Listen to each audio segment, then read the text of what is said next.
Quoi surveiller à la bourse ce matin, jeudi 20 août 2026? Je regarde du côté américain, les marchés boursiers, ça semble être rouge au moment où je vous parle. Hier, ça a fini dans le vert. Il y a eu des décisions, notamment du gouvernement américain, là, de racheter de la dette. Le Trésor américain va accentuer ses rachats de dette long terme pour en émettre de la nouvelle, mais à court terme. Vous voyez, là, on s'endette pour acheter de la dette. À court terme, ça crée beaucoup d'inflation, ça aussi. Donc, c'est un peu l'inquiétude des marchés actuellement.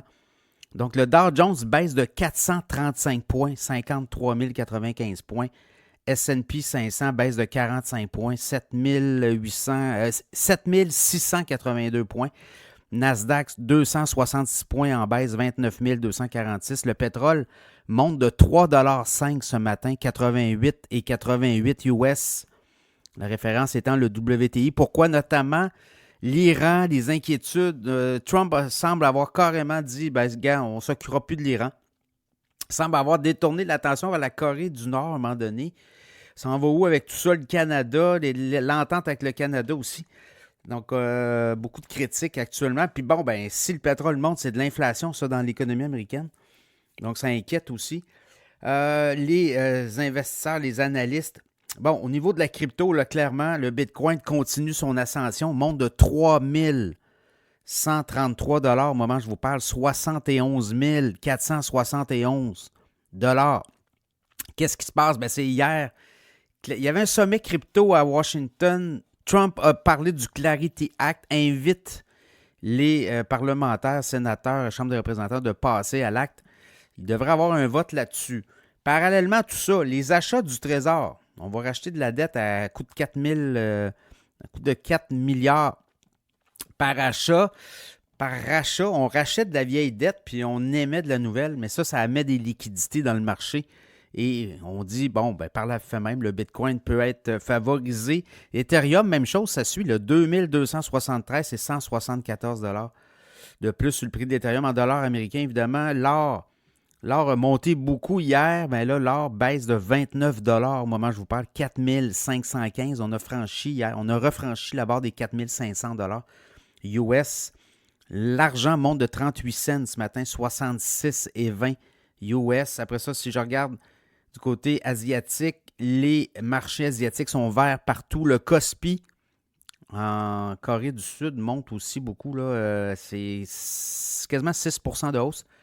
Et ça fait en sorte que les microprocesseurs aussi montent. SQNX, entre autres, qui va racheter on va faire des buybacks, on va racheter des actions. Mais pour le reste, je regarde, Micron ne monte pas en avant-marché, baisse plutôt. AMD, même chose. Et du côté des marchés européens, on est en baisse ce matin. Donc, voyez-vous, là, c'est ça aussi. On suit pas mal ce qui se passe aux États-Unis. Donc, pour les nouvelles, il y a plusieurs affaires. Walmart, notamment, Walmart déçoit.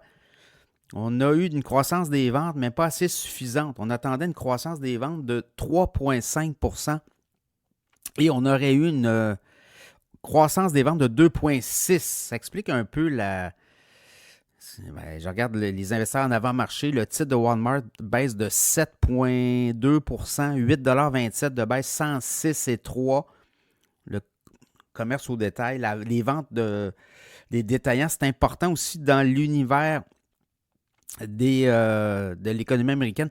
Bon, sur les cryptos, là, il y a des gagnants, c'est sûr. Le Coinbase, le titre monte de 8,59 $ en avant-marché, 168,79 $.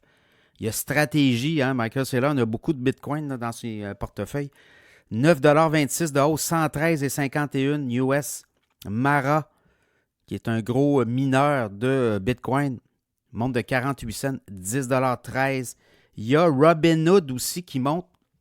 Beaucoup de transactions pour les cryptos sur les plateformes de Robinhood. Alibaba qui baisse ce matin de 7,77 $, 121,13 $ US, c'est 6 % de baisse.